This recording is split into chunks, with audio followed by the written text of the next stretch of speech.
네, 좀 크게 들려. 오케이. 예. 자, 하나님 말씀 누가복음 1장. 지금 계속해서 누가복음 1장만 하는데 서론 부분이기 때문에 그렇습니다. 예, 그렇게 아시고 누가복음 1장 1절부터 누가복음 1장 다 찾으세요. 다 찾. 수요 성경 공부는 성경을 찾아야 됩니다. 자, 1장 1절부터 4절까지 다 같이 합독합시다. 합독합시다. 시작. 우리 중에 이루어진 사실에 사실에 대하여 처음부터 말씀의 목격자 되고 일꾼된 자들의 전하여 준 그대로 내력을 저술하려고 붓을 든 사람이 많은지라. 그 모든 일을 근원부터 자세히 미루어 살핀 나도 데오빌로 각하에게 차례대로 써 보내는 것이 좋은 줄 알았노니 이는 각하로 그 배운 바의 확실함을 알게 하는 함이로다. 아멘. 또 은하고사도 크게 얘기를 해야 돼. 예, 다 이렇게 듣게끔. 지난주에 누가복음을 들어가면서 누가복음의 사명, 그다음에 지난주는 누가에 대해서 이제 여러분에게 말씀드렸죠. 누가에 대해서 말씀드렸는데 이게 지금 누가, 바울, 베드로 계속해서 막 나오죠.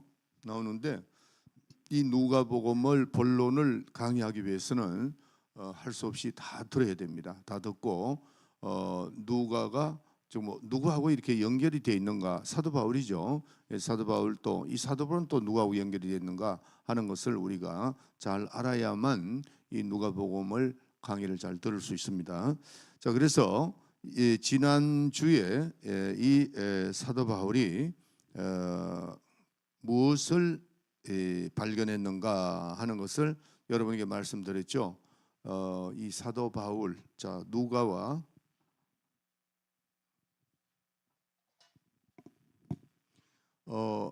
바울이 있고 누가가 이렇게 있죠. 그래서 바울의 제자가 누가입니다. 누가네.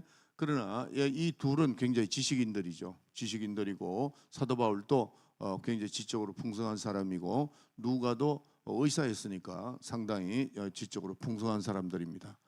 그런데 이 두 사람이 누가와 이 관계를 잘 알아야만 누가복음을 또 사도 바울도 잘 알아야 누가복음과 연결을 잘 할 수가 있다는 것 지난주에 제가 말씀드렸습니다. 자, 그래서 이 그 바울이 누가 율법에 대한 약점, 그 약점을 발견하게 됐다 하는 거죠. 그래서 이 누가가 바울이 발견한 것은 율법과 예수가 완성이 예수로 말미암아 율법은 완성이 된다는 것을 알게 되었습니다. 자, 그래서 이 누가에 대해서 여러분들이 말씀을 들을 때에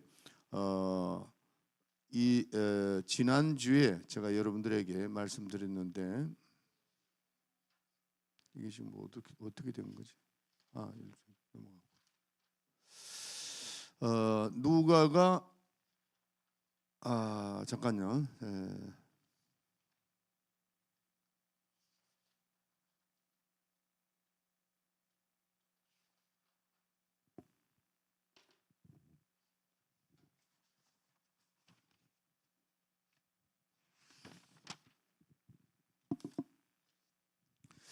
이제 그 사도 바울이 이제 변화가 되는 과정을 여러분들이 좀 아셔야 됩니다.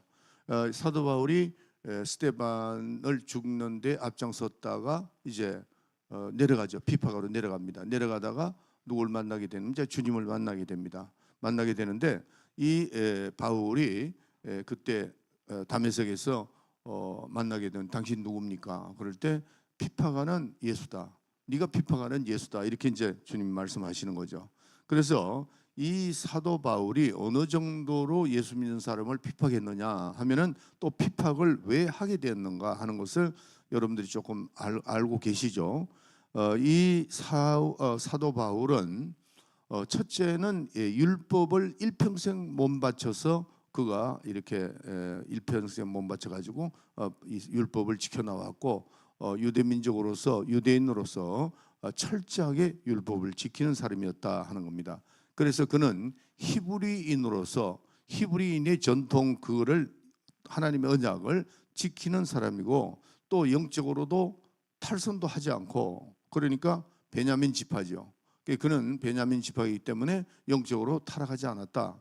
이런 이제 말도 하고 그러는데 내가 누구를 핍박했다는 겁니까? 이런 마음을 가지고 있었단 말이에요. 그런데 다메섹에서 예수님을 만나게 된 거죠. 만나서 누구십니까? 당신은 누구십니까? 네가 비판하는 예수다 그렇게 말씀하는 겁니다. 그때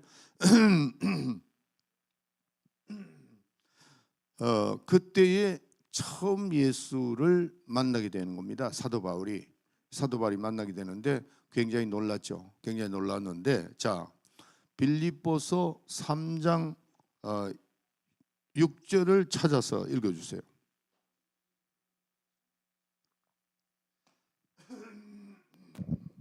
열심으로는 교회를 핍박하고 율법의 의로는 흠이 없는 자로다. 예, 이게 사도 바울입니다. 이 사도 바울은 지금 빌립보서 3장 6절에 보면은 열심으로는 교회를 핍박했고 교회를 핍박했단 말이에요. 그다음에 율법으로는 흠이 없는 사람이다. 율법의 의는 흠이 없는 사람이다. 이게 사도 바울입니다. 그래서 왜 사도 바울이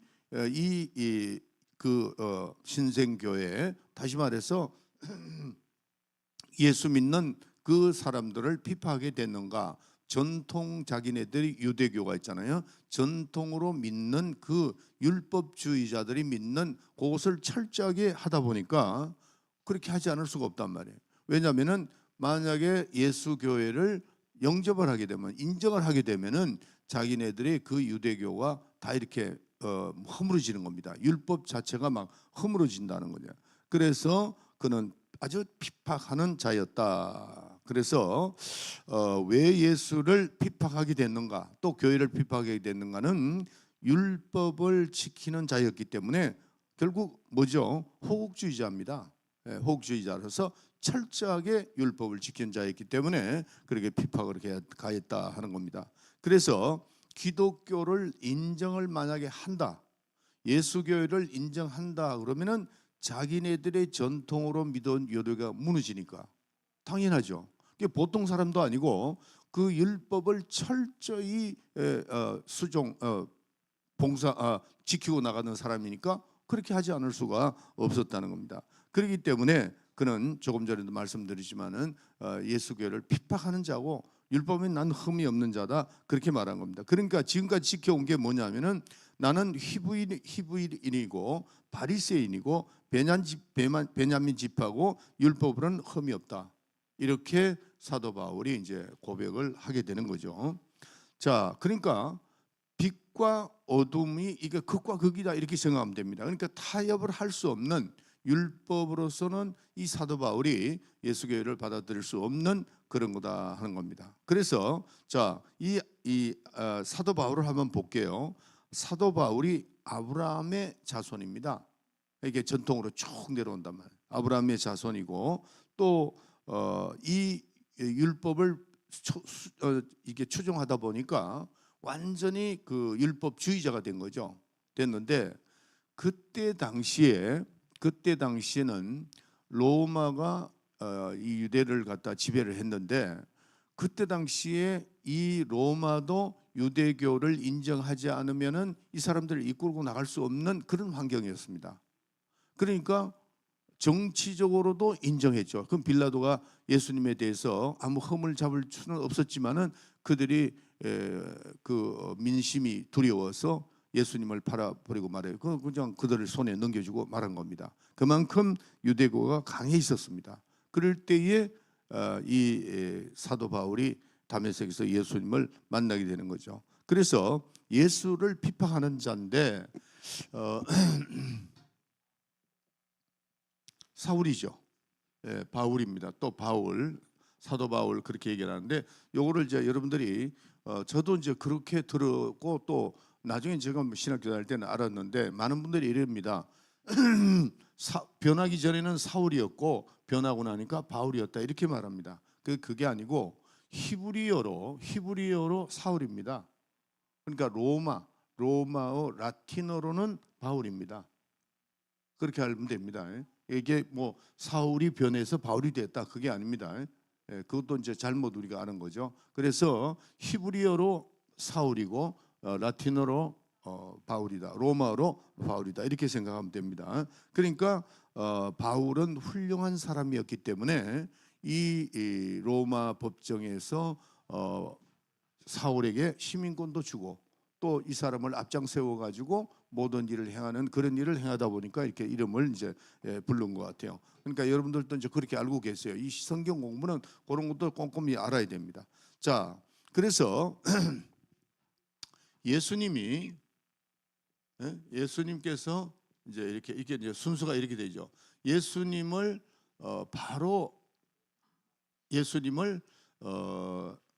공생애를 통해서 사도 바울은 예수님을 아는 게 아니고 다메섹에서 만났다는 거. 요걸 꼭 이제 여러분들이 아셔야 됩니다. 그래서 예수님께서 이 바울이 예수님을 만나게 되죠. 제가 이 새벽에 나오다 보니까 목이 좀 쉰 것 같은데 이해하세요.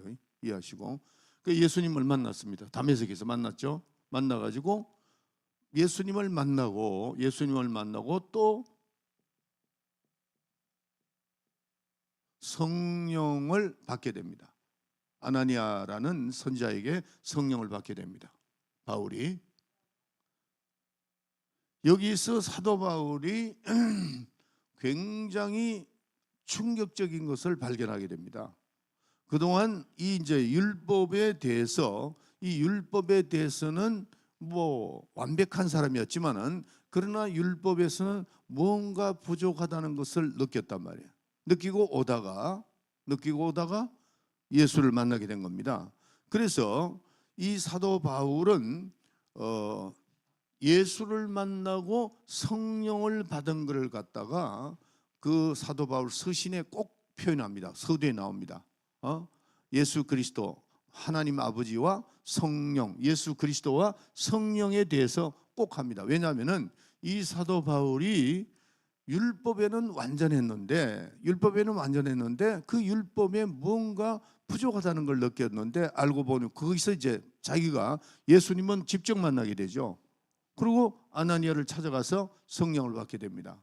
성령을 받게 됐을 때 자기 심령에 아주 완전하다. 이게 완전한 변화구나 하는 것을 깨닫게 되는 겁니다. 완전한 변화구나. 어떻게 하느냐 하면 완전한 변화냐 하면은 자, 예수를 먼저 만났죠. 그다음에 성령을 받게 됐다고요. 그러고 나니까 자기가 이 성령으로 큰 변화를 받았다. 심령의 큰 변화를 받았다는 것을 사도 바울이 깨닫게 되는 겁니다. 깨닫게 되는. 그러니까 자기 마음속에 항상 마음에 이렇게 풀리지 않는 게 뭐가 있었느냐 하면은 자, 여러분들 만약에 내 마음속에 미움이 있다 이게 미움이 있다. 그러면은 우리가 자, 날 쳐다보세요. 그걸 뒤에다 갖다 놓으라고. 이렇게 뒤에다. 자, 여러분들 이게 이 강의 설교가 굉장히 힘들어요. 그러니까 여러분들이 집중을 해주고 나도 집중을 해야 돼. 막 틀면은 이게 내가 왔다 갔다 해야 되기 때문에 정신이 하나도 나도 정신 없고 여러분도 정신 없습니다. 그러니까 정신을 바짝 차리고 듣도록. 그리고 뒤에 오는 분들은 꼭 뒤에서 모든 걸 해주기 바랍니다. 자, 다시 말씀드립니다. 이 사도 바울이 율법이 완전하다고 생각을 했는데 그러나 자기가 율법을 지켜나가면서 육체로서는 해결하죠. 자기가 율법을 지켜나가니까 나는 율법에는 완전한 자다 그렇게 얘기했단 말이에요. 했는데 율법의 육체로는 겉으로는 완전하게 보이는데 자기 마음속에 미움이 있는데 이 미움이 없어지지 않더라는 겁니다. 자기 마음속에 자기가 미움을 내가 이제 표현을 하죠. 만약에 내가 안드레 집사님 미워한다. 그러면은 내가 겉으로는 미워하지 않을 수 있다 이거야. 겉으로는 미워하지 않을 수 있는데 어떤 마음을 갖느냐면 내 속에 미움이 있으니까 이게 해결이 안 된다면 이게 해결이 안 된다. 그게 사도 바울이 고민이었습니다. 이거 참 굉장히 중요한 말씀을 합니다. 지금 사도 바울이 율법을 지켜나가다 보니까 육체에 자기가 미워하는 마음은 겉으로 나타내지 않을 수 있는데 자기 마음속에 미움이 그대로 있더라는 거죠. 자, 여러분들 한번 봅시다. 여러분들도 한번 생각해 보세요. 내가 겉으로는 여러분들에게 뭐 전혀 내가 미움을 내가 어떤 사람이 미워했다 이거. 어떤 사람이 뭐 오장로님 내가 미워하는데 내 마음속에는 미워하지만은 내가 겉으로 나타내지 않습니다. 그냥 안 나타내면 다른 사람이 볼 때 전혀 그런 걸 느끼지 못하죠. 그런데 내 마음 나는 알잖아. 내가 유장로 오장로님을 내가 미워하는데 그건 내가 알고 있단 말이에요. 사도 바울이 바로 그 얘기라고. 사도 바울이 자기가 예수를 만나고 성령을 받고 난 다음에 깨달은 게 이거였구나 한 게 바로 뭐냐면은 내 마음속에 변화되지 않는 그 미움이 지속되고 있더라는 거죠. 그거를 사도 바울이 발견한 겁니다. 사도들이 발견했는데 자기가 이 지금 사도 바울이 큰 예수와 성령을 통해서 무엇을 해결했는가 이거를 오늘 아주 핵심적으로 여러분들 아셔야 돼요. 사도 바울이 예수를 만나고 성령을 받고 난 다음에 무엇을 해결했는가 하는 거죠. 예? 무엇을 해결했느냐?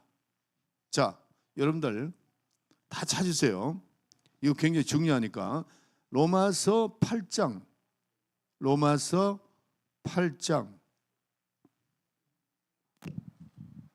다 찾으세요. 로마서 8장 3절부터 8절까지 읽어주라고. 율법이 육신으로 말미암아 연약하여 할 수 없는 그것을 하나님은 하시나니 곧 죄를 인하여 자기 아들을 죄 있는 육신의 모양으로 보내어 육신의 죄를 정하사 육신을 쫓지 않고 그 영을 쫓아 행하는 우리에게 율법의 요구를 이루어지게 하려 하심이니라. 육신을 쫓는 자는 육신의 일을, 영을 쫓는 자는 영의 일을 생각하나니 육신의 생각은 사망이요 영의 생각은 생명과 평안이니라. 육신의 생각은 하나님과 원수가 되나니 이는 하나님의 법에 굴복치 아니할 뿐 아니라 할 수도 없음이라. 육신에 있는 자들은 하나님을 기쁘시게 할 수 없느니라. 아멘. 자, 여기서 율법이 할 수 없는 것을 해결하는 겁니다. 사도 바울이 지금 예수님과 성령을 받고 난 다음에 무엇을 해결했는가 이게 굉장히 중요하죠. 사도 바울이 갈등을 느끼고 막 이게 뭔가가 해결이 되는 것 같으면서도 안 돼. 그러니까 자기가 육체로서는 뭐 완전한데 육체로서는 율법을 지켜나가니까 완전한데 마음속에 이 문제는 해결이 안 되더라는 거죠. 안 되니까 그러니까 고민을 하다가 다메섹에서 어떻게 예수를 만났습니다. 그 다음에 아나니아를 찾아가서 선지자 아나니아를 찾아가서 성령을 받았습니다. 그러니까 예수님을 만나고 성령을 받았다 이게야. 왜 제가 이걸 자꾸 설명을 하느냐 하면은 사도 바울의 영향을 직접 받은 사람이 누가입니다. 네. 왠지 제자니까. 그렇기 때문에 지금 이것을 누가 받은 영향이냐면 사도 바울이 받은 영향이 직접 영향을 누가 받았다는 거죠. 그러니까 지금 여러분들이 누가복음을 강해를 지금 들어가지 않고 서론 부분을 계속 하는 것은 사도 바울의 영향이 큰 영향이 직접 미친 것이 누가이기 때문에 제가 말씀드리는 거예요. 네, 누가니까. 자, 그래서 사도 바울은 자기는 이것도 있습니다. 자기가 지금 육체를 율법을 지켜 나가다 보니까 자기는 거기에 막 그 율법에 거의 도달하겠는데 자기는 도달할 것 같은데 남들은 그렇지 못하더라는 거죠. 그러니까 이 율법을 지켜나가는데 육체적으로 평균화가 안 돼 있단 말이에요. 여러분들 우리 복음은 평균합니다. 누구든지 예수를 믿으면 천국 간다 이거죠. 특별한 사람이 가는 것이 아니고 근데 이 율법을 지켜나가면서 그 사도 바울이 깨달은 것은 이 율법이 평균화가 되어 있지 않구나 하는 걸 이걸 깨달은 겁니다. 사도 바울이. 그러니까 사도 바울이 정말 이 육체에 대해서 완벽한 사람이죠. 완벽한데 자기는 할 수 있겠는데 남들은 못하더라는 거죠. 이런 거. 그래서 그는 사도 바울이 로마서 7장에 보면 나는 오라 공고하는 자다. 내가 육체로는 완벽하게 할 수 있는데 내 마음은 해결이 되지 않더라. 그러니까 공고하고 고민스럽더라. 고민스럽다는 거죠. 그래서 이 미움 하나도 해결이 안 되더라는 거죠. 내 마음속에 육신의 정욕이 끊임없이 올라오더라는 거죠. 그러나 내가 나타내지 않으니까 다른 사람 보기에는 깨끗한 것 같은데 자기 마음속에 그 문제가 미움이 그다음에 끊임없는 육신의 정욕과 안목의 정욕이 일어나는 것을 다른 사람은 몰라도 하나님 아시잖아요. 그렇죠? 그런 문제가 해결이 안 되더라는 거죠. 안 됐는데 그래서 자 여러분들도 한번 여러분들도 그렇죠. 여러분들도 한번 보세요. 지금 여러분들이 지금 예수를 잘 믿는데 미움이 생겨요, 안 생겨요? 내 마음에 있어요, 없어요? 다 있지 뭐. 그렇죠? 예. 낮아 그래요, 안 그래요? 미움이 없어? 아니 미워하는 사람이 있잖아, 가끔. 근데도 내가 표현을 안 하지만은 내 마음에는 미워하는 마음이 있다는 거죠. 그게 이제 해결이 안 된 거야. 안 됐는데 그러니까 사도 바울이 뭐라고 그러냐면 선을 행하기 원하는 나에게 악이 있다. 내가 선을 원하는데 내가 악이 내 속에 있더라 하는 것을 생각하면서 이렇게 정말 천사처럼 신처럼 내가 살기를 원하는데 그렇게 안 되더라는 거죠. 안 되더라. 그래서 그 이유가 뭔가 신령한 나에게 악이 있기 때문에 그렇게 하니까 나는 평생 오라나는 공고하는 자다. 그렇게 말을 하는 겁니다. 그런데 바울이 예수님을 만나서 순식간에 이 율법이 해결할 수 없는 이 두 가지를 갖다가 순식간에 해결되는 것이 뭐냐 하는 겁니다. 오늘 이게 굉장히 중요하니까 두 가지를 이건 다 외워야 됩니다. 우리가 수양해서 되는 거 아닙니다. 미워하는 건 내가 수양했다고 해서 해결이 되는 게 아니라고. 이게 근본적으로 해결돼야 됩니다. 자, 그래서 죄는 자 예수의 피로 죄는 해결되고 예수의 피로서 그다음에 성령을 받아서 거듭나는 겁니다. 거듭남. 자, 예수 믿어서 그러니까 짐승의 피로서 이게 완전하게 되지 않는다는 걸 사도 바울이 잘 압니다. 왜냐하면 짐승은 영적인 존재가 아니거든요. 그러니까 그 영적인 존재가 아닌 그 피로서 인간은 영적인 존재인데 우리의 죄를 살 수가 없다는 거죠. 그래서 예수님이 오셔서 예수님은 영적인 분이시니까 예수님이 오셔서 죽으시고 피를 흘리셔서 우리의 뭐를 사해 주셨다? 죄를 사해 주시고 그다음에 우리가 이제 죄로 말미암아 깨끗해졌는데 성령으로 거듭났다 하는 겁니다. 이 두 가지가 해결된 겁니다. 사도 바울이 충격받은 게 그겁니다. 자기가 그토록 고민하고 범민하던 그것이 해결되는 것이 뭐냐? 예수 그리스도의 보혈로 예수의 피로서 나의 죄가 씻어졌고 그다음에 내가 누구를 통해서 성령을 통해서 거듭난다 하는 겁니다. 이거를 사도 바울이 깨달은 겁니다. 사도 바울이 깨달았다. 다시. 자, 우리가 이 누가가 이거를 깨달은 겁니다. 누구를 통해서? 사도 바울을 통해서 깨달은 겁니다. 예수님을 이렇게 예수님의 행적을 기록하다가 했는데 사도 바울은 율법에 대한 대가니까 율법의 대가니까 그 사도 바울이 깨달은 것을 유가에게 명령을 미쳤기 때문이다. 자, 다시 말할게요. 자, 사람이 변화가 안 돼. 율법을 아무리 지켜도 변화가 안 돼. 완전 변화가 이게 안 된단 말이에요. 그런데 사도 바울은 자기가 예수 그리스도 이 죄를 고민하다가 예수의 피가 완전히 우리의 죄를 없이 하는구나 깨달았고 짐승의 피로서는 되는 게 아니고 짐승의 피는 오실 예수 그리스도에 대한 예언이지. 그러니까 그게 하나의 상징적인 거지. 그게 예수의 짐승의 피가 우리의 죄를 살 수가 없다는 거. 예. 만약에 짐승의 피가 우리의 죄를 살 수 있다면은 예수님 올 필요가 없죠. 그러니까 예수의 피로서 그동안 우리에게 지었던 모든 죄는 없어지고 완전히 이제 없어지는 겁니다. 그다음에 얘 피는 없어졌는데 우리가 거듭나야 된다. 거듭나. 변화죠. 변화가 됩니다. 예. 변화. 완전한 변화. 변화는 어떻게 해요? 성령으로 변화가 되는 거예요. 성령으로 변화가 됩니다. 예. 여러분들, 우리가 이제 이 미움이 있다 이거야. 이 미움이 있을 때에 내 마음에 우리가 예수 믿어도 우리는 미움이 있죠. 그런데 우리는 어떻게 해요? 즉시 회개한다 이거야. 즉시 회개하는 겁니다. 그렇게 하셔야 됩니다.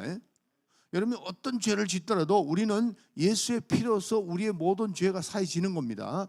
그러니까 우리는 회개해야 돼요. 회개함으로 죄가 없어지는 거예요. 만약에 이게 회개하지 않으면 어떻게 해요? 죄가 자꾸 쌓입니다. 자꾸 쌓인단 말이에요. 그러니까 그게 사망에 이르는 길로 가버리고 마는 겁니다. 우리에게는 회개할 수 있는 통로, 길을 열어주셨기 때문에 회개함으로 우리의 죄가 없어졌고, 우리 처음 예수 믿고 난 다음에 그 다음에 성령으로 말미암아 우리는 거듭나서 성령으로 계속 인도함을 받을 때 우리의 변화가 어떻게 이루어지느냐? 어제보다는 오늘보다는 내일이 점점 이렇게 변화가 이루어져 나간다 이거예요. 아멘. 그래서 여러분들이 예수 믿고 우리가 이 사도 바울이 깨달은 게, 사도 바울이 경험이 뭐냐면은 그가 다메섹에서 예수를 만나고 깨달은 거죠. 이게 짐승의 피로서는 될 수가 없는데 예수의 피가 우리의 죄를 씻어줬구나. 그 다음에 아나니아에게 서 안수를 받음으로 그가 성령 받게 됐죠. 성령 충만히 받으면서 여기에서 이게 변화가, 큰 변화가 일어나오는. 그러니까 사도 바울은 완전히 180도로 완전히 바뀌어버려요. 순간에. 왜? 성령으로 말미암아. 그래서 우리는 예수로 말미암아 우리의 죄가 사해지고 거듭난다. 물과 성령으로 거듭나지 않으면 천국 들어갈 수가 없다 그랬죠. 그래서 성령으로 우리는 거듭난다 하는 것을, 이걸 순식간에 깨달았다는 거죠. 사람은 절대로 율법으로도 변화될 수 없고, 율법에 있는 그로서 우리의 죄를 씻을 수 없고, 그 다음에 어떤 수양으로, 여러분들 수양을 한다고 해서 우리가 변하지 않습니다. 금식, 여러분들 금식 있죠. 이 금식하면은 무언가 변화가 일어나는 것 같죠? 아닙니다. 금식을 할 때는 뭔가 좀 깨끗해지는 것 같고 하나님 가까이 간다 하다가 식사만 하고 나면 변화가 벌써 또 이게 옛날 사람으로 돌아간다고. 그러니까 우리는 행위로도 수양으로도 금식으로도 절대 사람이 변하지 않습니다. 그럼 뭐냐? 성령으로 변한다. 예수 믿어서 성령, 물과 성령으로 거듭나지 않으면 변화가 일어날 수가 없는 이 두 가지 사실을 사도 바울이 깨달은 겁니다. 체험했다. 자, 여러분들도 마찬가지요. 여러분들 우리가 예수 믿고 난 다음에 과거의 모든 죄를 씻어 주셨고, 또 우리가 입술로 마음으로 자범죄와 성품죄는 어떻게 해요? 회개함으로 인해서 우리는 깨끗해지고, 그래서 어쩌면 아까 나자 말이 맞을 수 있어요. 왜냐하면 난 미움이 있다가 회개하면 또 없어지는 거죠. 그렇죠? 그러니까 우리는 끊임없이 올라오는 이 미움을 없이 할 수 있다. 사람이 변화가 되는 거야. 변화가 한꺼번에 확 변하는 거 아닙니다. 어떻게 변해요? 그런 기대 자꾸 하지 말라고. 어제보다는 오늘보다는 내일이 점점 변화되가 이러고 나가는 겁니다. 그래서 이 변화가 언제까지 가느냐? 우리가 죽을 때까지 변화되어 가는 겁니다. 성령에 이끌려서 쭉 변화가 된다. 이거를 사도 바울이 깨닫게 된 겁니다. 그래서 이 사도 바울은 두 가지를 해결함으로 말미암아 그래서 평생 결혼도 하지 않고 열심히 복음을 전했던 이 사도 바울, 굉장하죠. 전 유럽을 다 이렇게 이 사도 바울 때문에 예수를 믿게 된 복음 전파하는 그런 큰 일을 감당하게 됐습니다. 그래서 우리는 우리의 영의 소원이 뭐냐? 만족하게 없어서 우리의 영의 소원이 우리의 영의 소원을 만족하게 해야 돼요.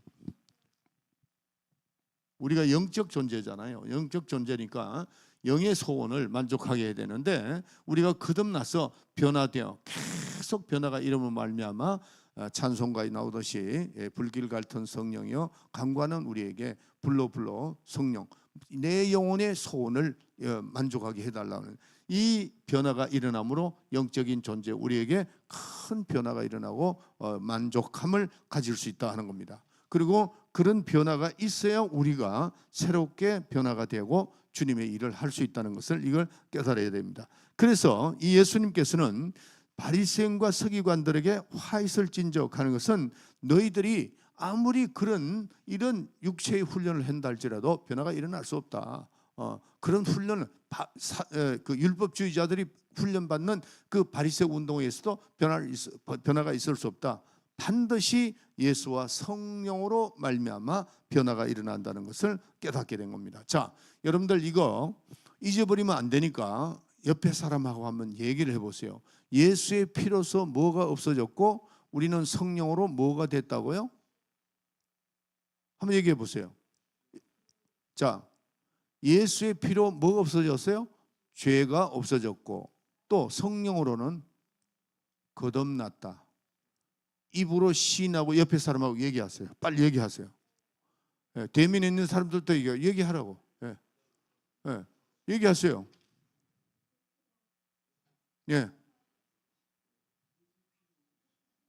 예수의 피로 뭐가 없어져요? 죄가 없어지고 또 성령으로, 성령으로. 그래서 그걸 왜 자꾸 하라 그러냐면 잊어버리지 말라고. 이게 굉장히 중요하잖아요. 사도 바울이 이걸 깨달은 겁니다. 사도 바울이 고민하다가 깨달은 게 율법주의, 최고의 율법주의자가 고민했던 게 이 두 가지가 해결이 안 되는 거예요.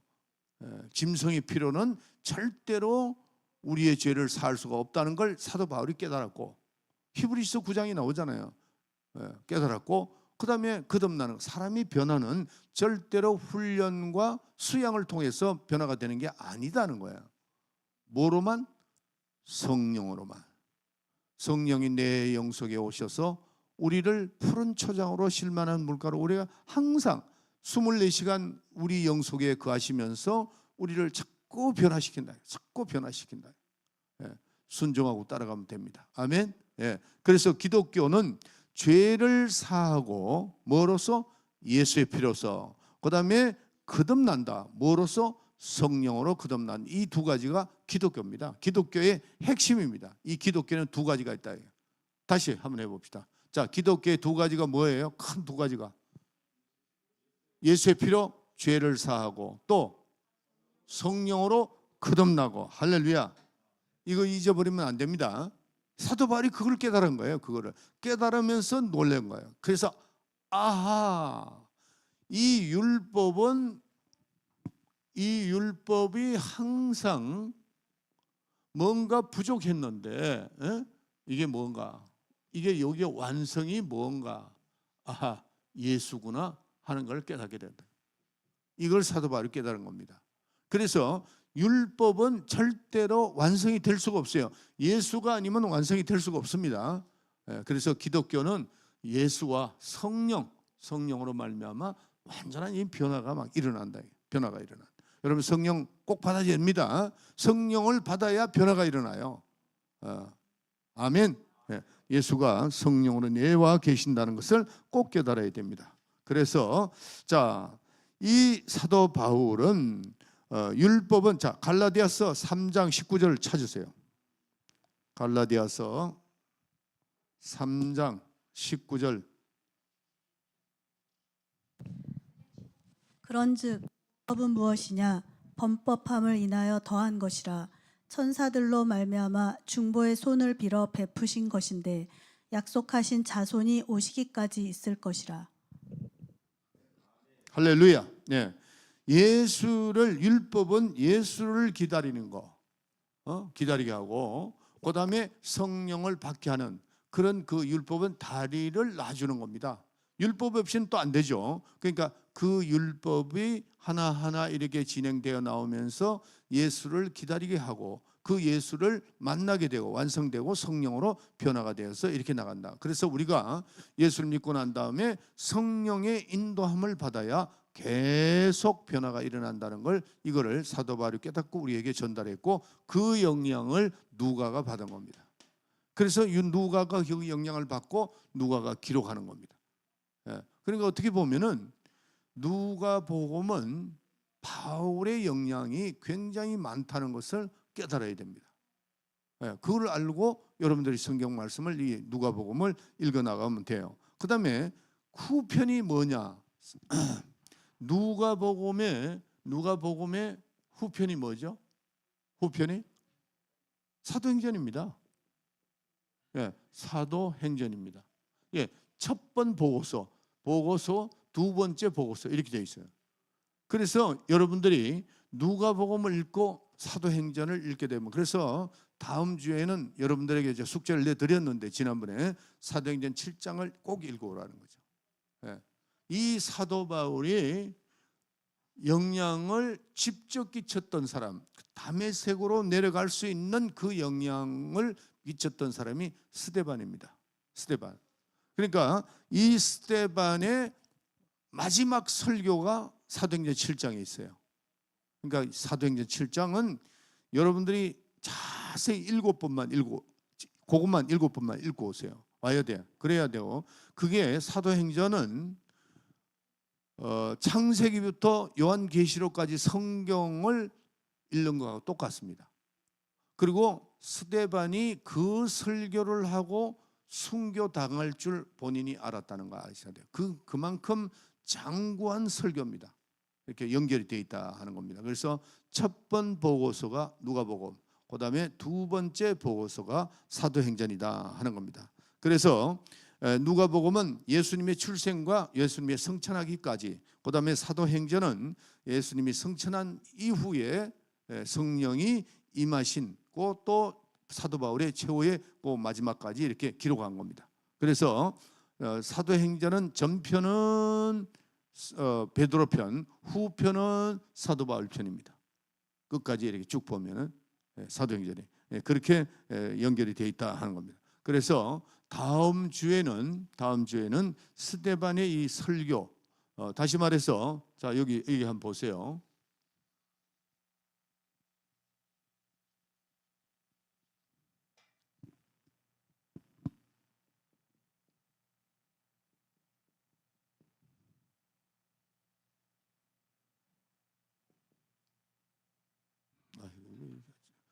이거 왜 안 지워지지?